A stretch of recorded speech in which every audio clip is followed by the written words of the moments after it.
new insolvency code or recovery code is being drafted, and kind of it will be tabled or made available to the public in the due course. Kind of, so this is a welcome sign. If we have kind of a recovery code that could change the entire landscape for the not only for the banking industry but for the infrastructure industry as well. So this asset where the money has got jammed can be given to any other owner and he can utilize that asset. So currently what we have a jam on infrastructure is uh, uh, we don't have a money flowing into the sector. We have built a capacity which is half but cannot be commissioned, and so therefore how to make people to invest into the infrastructure sector is a recovery code is the answer to that. How to make banking system more efficient, recovery code is the answer. And kind of, so it's as a multiplier effect, recovery code. So that is, let's wait for the how they say that insolvency code or a recovery code is coming up. That. I would just like to add one sentence. Many years back, some senior State Bank official had made this remark that in India, the industry or industries go sick, but the promoters never go sick. So I think that attitude has to change. Once that happens, when there is fear of law, I think automatically things will change. I think one more sentence can be added to what Tushar said, and there is some extension of it. So more the industry goes sick, it's not the promoter not getting sick, the promoter becomes more healthy actually.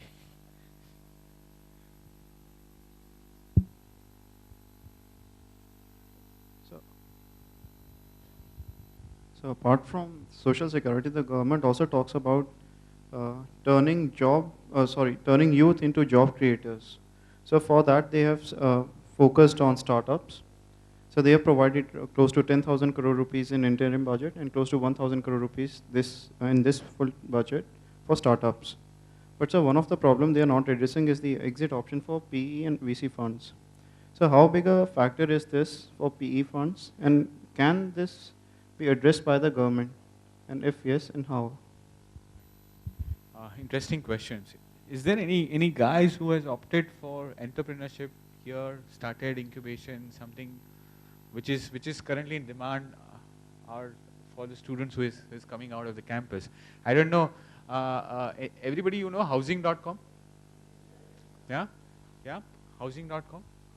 Started by 7 IITians, right? Raised, in fact, Avendas only raised about 1.5 months back money, $90 million for a valuation of $200 million plus. Two-year-old venture, right? Competing against Magic Brick, which is a part of TV18 group, Common Floor, which is again a part of conglomerate. Okay. There is another called foodpanda.com, zomato.com, right? So all this is what? This is all campus people, 22, 23-year-old guys coming out with some crazy idea, working on that for 1.5 years. Do not sleep on the night. One day go to one of the venture forum in the private equity. Hey, look, gentlemen, I have this idea. Kind of that, and that idea works. What is happening? Kind of there's a cultural shift. I tell you, in Avendas, the classical they go to IIT campus. So I'm just digressing and first defining the culture, which is relevant for the. So they are Madhu, they are just 24, 23-year-old guy. They are typically come out of anywhere from but Mumbai. Typically. So right from toilet paper to undergarments to their clothes to bag, everything is coming on the reception. And our receptionist said, come and went, okay, sir, I need one more person with me because every day there are at least 25 parcels are coming either from Amazon, Snapdeal or blah, blah, blah. So what is happening? So look at this. Now the transition which is happening. We have about 500 million which are mass affluent people. Okay. Now, today what happens? Today at the age of 14, a guy or a boy or a girl has a smartphone. He or she orders something, and his dad is required to pay at the cash on delivery when the the things come home. She doesn't like it. the courier guy come back and take it away. So, and that's the reason why Gati and Blue Dart has doubled in last 1 year, you know, kind of one of the reasons. So this is 8 times, right? Wow, 8 times. Oh, 1 year, last 1 year. Oh, wow. So that's the kind of multiplication which has e-commerce has given. You know, so I'm saying that there is a you know, kind of shift, a fundamental disruptive. This technology is disruptive, and if you have read housing.com sold 50 crore of worth of houses online, okay, for Tata. There was a one promotion week by Tata wanted to out, so okay. First, this was started by Snapdeal.com, but they take a mandate, and 7 days, 50 crore. Who invested? So NRI sitting in Africa, NRI sitting in UK, and so this is the kind of evolution which is happening in the internet world, e-commerce world, or the venture capital world. So these are, of course, there are other areas like healthcare, education, which is coming up. So there is another venture called collegedunia.com. So what they do is they have tied up with 7,000 such colleges, okay, and they put a profile of the college and the course content, etc., information about the college on their website. So students who is looking for a particular college, particular course content, go on to the college dunia. This is just a 6-month-old venture. Okay, आप website पे जाओगे तो website also sometimes does not open properly. Raised about 2-3 weeks back about 2.5 crore, you know, kind of just over a dinner with an angel investor. So this kind of disruptions are happening in the way we whether we live and we order and things. So yes, a lot of investments are happening in this kind of and at crazy valuations. I don't know, OlaCab.com. Have you heard OlaCab? Huh? 6 months back, Aventus raised the money for OlaCab.com, $100 million valuation. About 15 days back, they are talking about, say that now they want to raise money at $200 million valuation. You know, so 200 million. No, 200 million. OlaCab. Sorry, 1 billion and 2 billion. Sorry, 200 million is housing.com. No, that is housing.com. So about 6 months back, they raised money at $1 billion. And now they want to raise it at $2 billion. So 6 months, the valuation jumps, and it's not lakhs or about a crore. It's $1 billion. 6,000 crore is $1 billion. You know, kind of this. So yes, see, venture by definition, the venture deals are risky deals. Okay, so first of all, understand the venture capital and private equity are the source where bank cannot lend. They come in, right? So it gives a fillip to the entrepreneurship and the innovation in the country. Okay, these are the source of innovation and entrepreneurship is private equity and venture capital. So a lot of investments are happening and exits are not happening. That is right. The thing is that, especially talking about e-commerce is yet to evolve. It's still at its nascency stage. If you go and put any item which you like in the wish list in Amazon, I tell you, within a month or 2 months, you will get further 15% discount on that item. You will get a mail from Amazon that further. I have tried it, and I have tried it 2-3 products. You get, let's say 30% discount is available, another 20% will be offered to you, 50%. So where this money is coming from? First of all, look at the investment flows. So they want to ride on the demographic dividend wave. The India, which is you know, kind of the largest, one of the largest English-speaking country, you know, kind of, they want to ride on this wave, this thing. So they are thinking or investing from a viewpoint of 10 years minimum. 10 years. They don't want to say that we don't want to have a profit for 10 years. We just want to disrupt the market. And that's where they are taking a bet. The valuations are very, very expensive, and you know, kind of the exit will happen when the market matures. There is a level efficient market, and you know, kind of then only the exit would be possible. So exit is a challenge. But however, looking at the private equity field, apart from e-commerce, I'm not talking about exit, but other. So fortunately, what we saw is about in last year, $40 billion worth of investments and about $15 billion worth of exits, which was about the number, respective number were about kind of $8 billion and $2 billion, $3 billion in private equity space. So I'm saying that exit, moving from $2 to $3 billion to $15 billion is a good step. So IPO market is have revived a bit. So you will see a lot of exits in that. But in India, we are a strange market as far as private equity concerned. You go anywhere in the world, public market investments are costlier than a private equity market. In India, it's the other way around. Private equity valuations are so high that same segment or similar segment companies are available at cheaper price on the stock market. The thing is that in India, that entrepreneur is incubate and create a company, and he gets associated with the company, and he doesn't want to leave the company, and his valuation expectations are crazy. That's number one.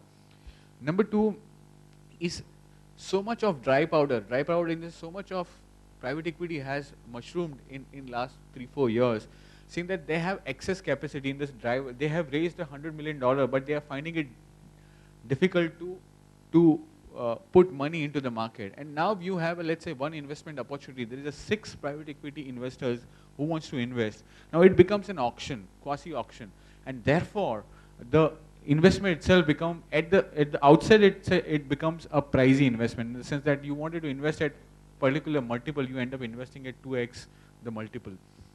So, and therefore these are also one of the reasons that your entry price is such high that you may not find it conducive price, which to exit. So these are the challenges. But in last one, because of sentiments, the exits have gone up. This is a challenge, and the industry is addressing with it systematically, in the sense that they are looking for what they are doing it as a lot of private equity players are coming together. Same type of assets they are aggregating in a one holding company or under one holding company, and they are selling now that one holding. So let's say I have a power plant, renewable power plant of 100 megawatt, another private equity has 50 megawatt, or another private equity has 30 megawatt. So we all combine our assets into a one company, and then create a sizable 400, 500 megawatt and sell it to Tata Power. So this kind of efforts are being made at private equity level, at industry level. And so yes, the exits are challenge, but it's improving, I would say. So this is. Well, the only thing I kind of learned, and the action point that I had, was I need to have a dinner with Dhawan, because I can raise money over dinner with Dhawan.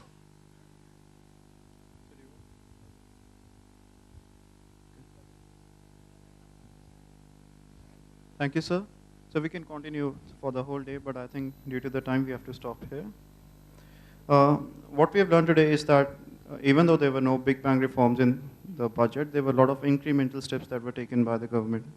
And some of these steps is actually more important because they bring more structural and critical changes to the economy in the long run. The budget was more of a vision statement for the government. The government is looking at the long-term horizon. Even though what we have also seen that due to the devolution of the taxes to the state government, the government alone cannot bring all the changes to achieve the ambitious goal they have set for themselves. However, and also the implementation is also our Achilles heel. Implementation is something that the government has to work upon, and from what we have heard is that the government is also already working upon improving this. So let's hope that the government is able to provide a solution for the implementation of the solution, and then we can always say, "Achhe din aa gaye hain." Thank you.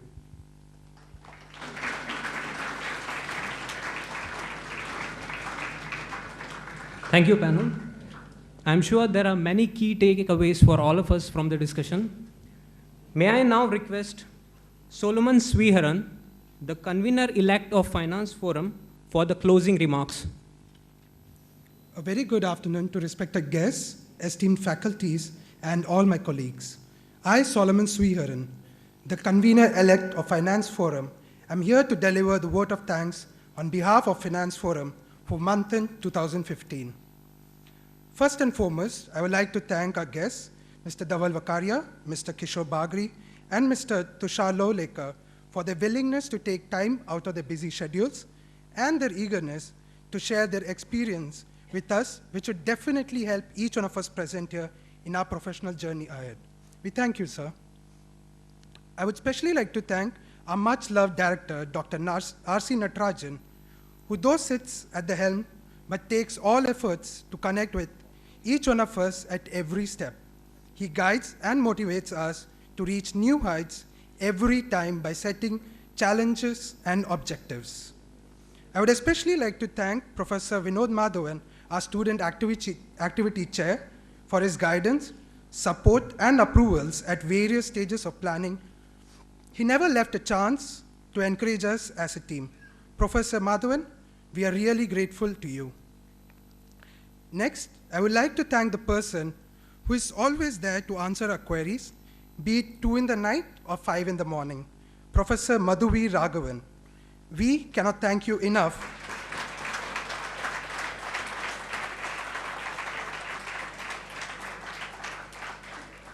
We cannot thank you enough for your consistent mentoring, your persistence to push us towards perfection, and your warm presence to make us all feel comfortable. We really want to thank you, sir. I would also like to thank Professor Vishwanathan Iyer, who always took time out of his busy schedule, though he is the chairman of admissions, as and when the need arose. We also want to thank you, sir. I'm extremely grateful to Professor Rajiv Shah, Professor Sudeep Kumar, and Professor Sudhir Reddy for their assistance in picking the best 2 teams for the final round of Art Sankalp, which would be held later in the day. Next, I also want to thank all the faculties, especially Professor Raghunath Rudran and Professor Animesh Badur, who were instrumental in ensuring things fell into place at the right time. I'm extremely grateful to the administrative staff, Nayak sir, Anand Pai sir, Jayakrishna sir, Kiran sir, Naveen sir, Narayan sir, and the entire logistics staff, without whom this event wouldn't have seen the light of day. Now I want to come to the backbone of the whole event, the student fraternity. All the committees joined hands to make this event successful. I want to start by thanking the SEC members who were always there to ensure that all the protocols were followed and were always there to support us. I especially want to thank the PlaceCom team who worked day in and day out to make such events successful and memorable for all of us.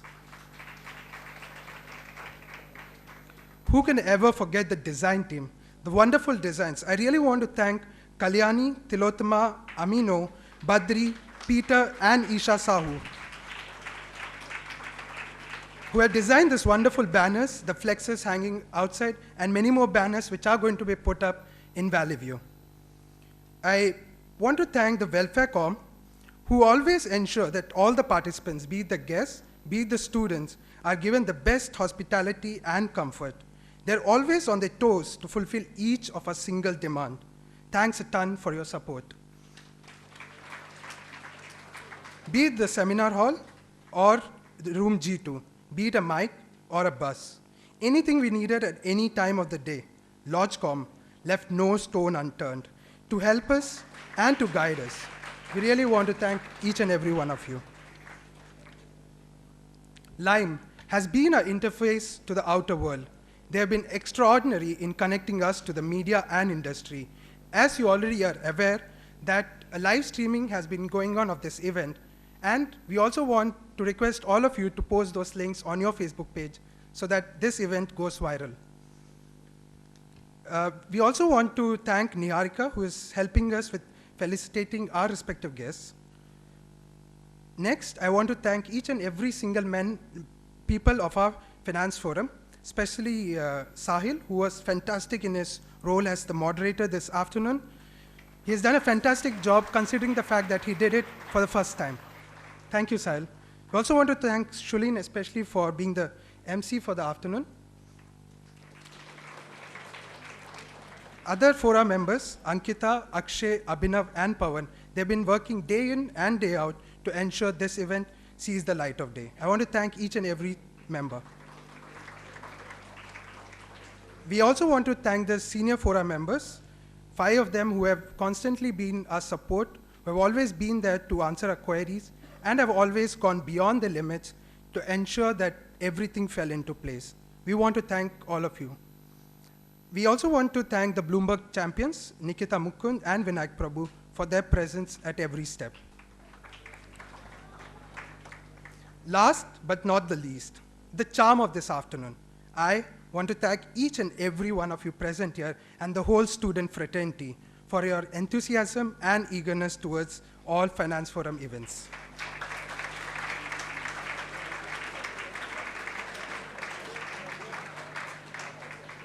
I, Solomon Sriharan, the convener of Finance Forum, now would like to sign off on behalf of our committee with a hope to see you at other exciting events in the coming days and in the coming year. Thank you. Thanks, Solomon. The Social Endeavor Group, SCG, is conducting the event Walkathon in association with Karnataka State Police, and all the collection from this event would be donated for the welfare of the society. Those who are willing to help us spread the message of do not drink and drive and say no to drugs are requested to join the event. We will now head to the TMA block for Earth Sankalp competition. Thank you, the panel. Thank you all.